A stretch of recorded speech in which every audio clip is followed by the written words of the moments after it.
Cubby have a private date. All right, hold harnesses, take off leashes. Wait 1 sec. Ready? We unclipped? All right, let him go. Go play.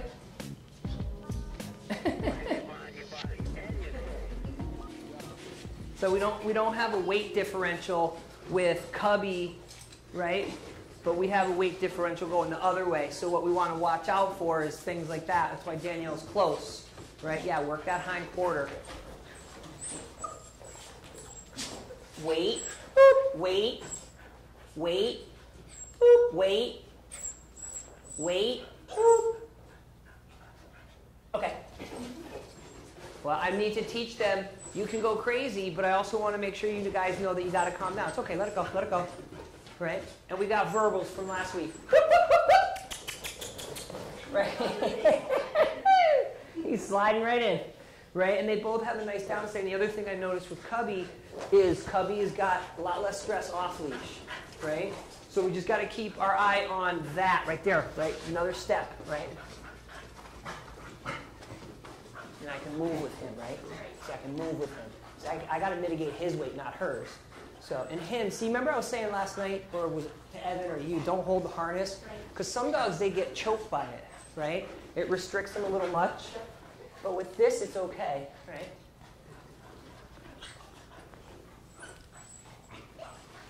Weight. Okay. So that time the weight was a lot quicker, right? Yeah.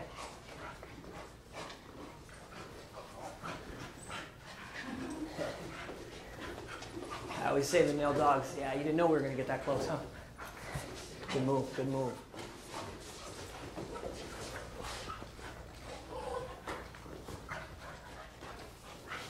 He may tap out before her, right?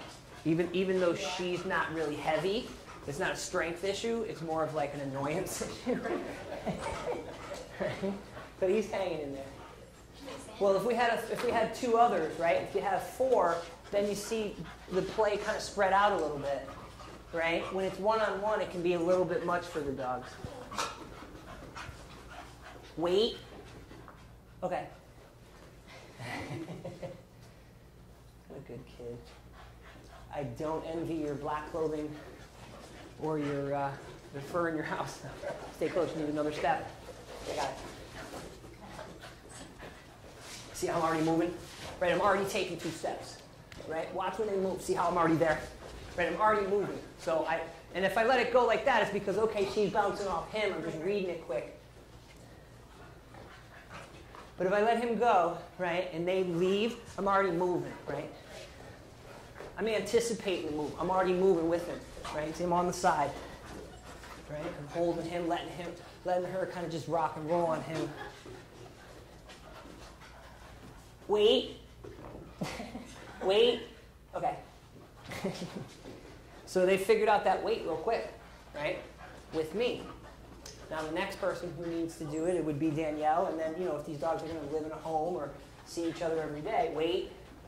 Shake it off. Okay. All right. See, she tapped out for a sec, right? She's like that big stress shape, and then she comes back. She's trying to fix her face, and she's like, ready to go. And Jack's like, I thought you went to get a drink. You're back already. Great. I'll give him Jack Nicholson's voice. Wrong verb. Let him run. Let him run. He's good. Whoa!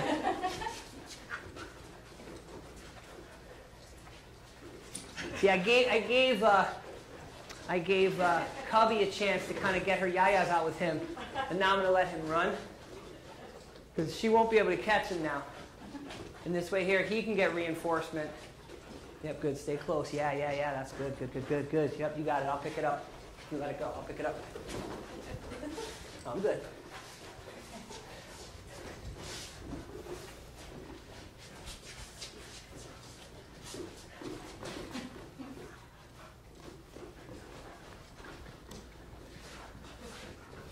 See how I'm moving my feet, and I got my hand in there, right? Wait. Okay. I love teaching dogs that weight. It's one of my favorite things. Nice, good job. Yeah. You got it. Stay close. Ah. Good, good, good, good. Who said 2 dogs were easy? Well, I texted Danielle earlier. I was like, yeah, we only have 3 tonight. She's like, oh, do I have to come? I'm like, yeah. I mean, I could do it, but, you know. I'm like LeBron, you know. I'm like, I can do it all, and I'm great, but it's nice to have some help. Yeah. Back and forth, back and forth. Well, plus, Danielle, she hates being here so much. It's like the worst part of her day. Puppies, Look at her weight. That's great. Stress, shake. And you know what's really good too is that Cubby's staying in the game. Like that's a lot for how much does Cubby weigh? 10? Jack's about 25. Yeah, so we got a 15-pound weight differential. And what's great about Jack is that he's got really nimble body movement for a puppy, which is super. A lot of puppies at this age, his size, can't find their feet, kind of sloppy, but he's really nimble. Nice. Right, follow them when you go out though.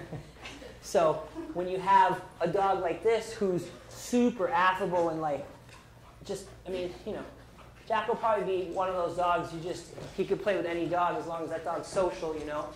But when you have a dog like that and Cubby stays in the game bouncing off him, oh, sorry, buddy, it's great for her. You know, let it go, but follow it. Let it go, but follow it. There you go. Let it go, but follow it. Okay, let it go. Yeah. That's great.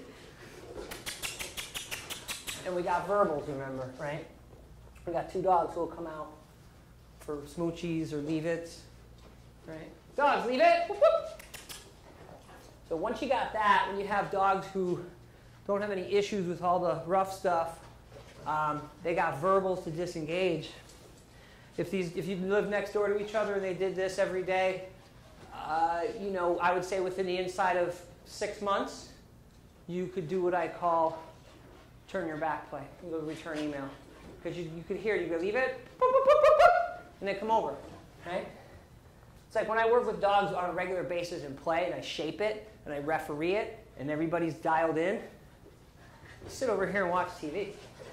Because I know that I've done my homework, and if I need to go, dogs, leave it, all the way, whoop, whoop, and then they're going to come over, right? And if all I get, let's say one of the dogs isn't as quick on that, but the other 3 are, who cares? I got 3 out of 4. I let the other dog figure it out. You come over here, you get paid. Or maybe I start timing him out a little bit. Yeah, figure it out, bro. When I say leave it, come out of play, or you get timed out. That's how you shape it, right? Because if I ask these dogs to leave it and they blow me off, if they're like, oh, okay, I'll just time them out. That's the flow chart. You come out of play and get paid, or you get timed out. And if you don't come out of play, you're getting timed out. Because I want it on a switch, right? And that's why we also referee close, because right now, if we let this just go without any mitigation, even though it's great play, nothing's going on, no concerning body language, even the weight differential, we just have to make sure Cubby doesn't get crushed in an exuberant moment, right? What we have to look out for is there are literally thousands of bites and bumps and play fight things happening, right? It's not the first quarter. The second, by the end of the third quarter, I'm like, dude, if he elbows me again, I'm getting attacked. I'm telling you right now, if this player elbows me again, I'm out of here. I can't take it. That's what this is. Ritualized aggression in sports. And what our concern always is, not the first tooth, but how long can this go on? So what we look for is signs of stress. They're both really good at, you okay? They're both really good. Leave it all the way. Whoop, whoop.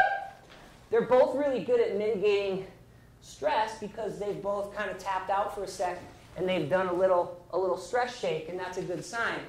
But the work that she just did mitigating all that, there was one little yelp because there's a sharp tooth and, you know, there's hair and floppy ears.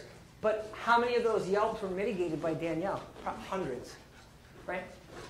Because you got an ear flapping and you got mouth, right? That's how they learn bite inhibition.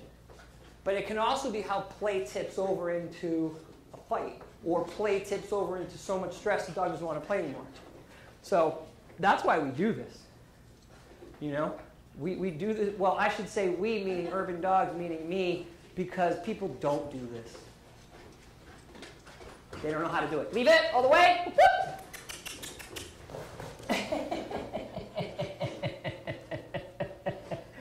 Oh, he's funny, man. He's a riot. What's up, big kid? We can call you Great White Buffalo. Yeah, I get you buffalo horns for Halloween. Be the Great White Buffalo. Nah. His face, that's too much. We like you too, cub fur. Yeah, shake it off. Right, see that great little, right? See that? See how they're real, you can see it. They're starting to figure it out. Each little time they do a stress shake and come back, they're getting a little bit more used to each other. Right? Like he could have tackled her there and he didn't. He mitigated that, right? And he's using his hands and his arms there, his legs really well, right? It's okay. That's okay.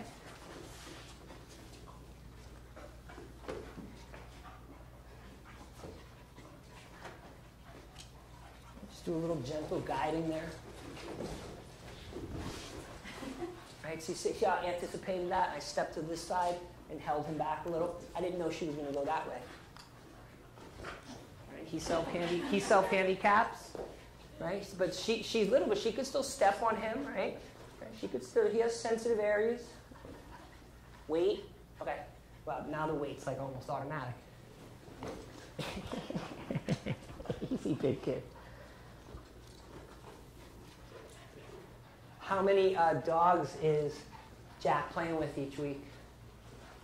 Oh, probably maybe 5 to 10. Nice. Just friends and family dogs? Or? No, we take them down to the office. Oh, right. Okay. We're a dog-friendly marina. Gotcha. What about Cubby? No. Not too many. No.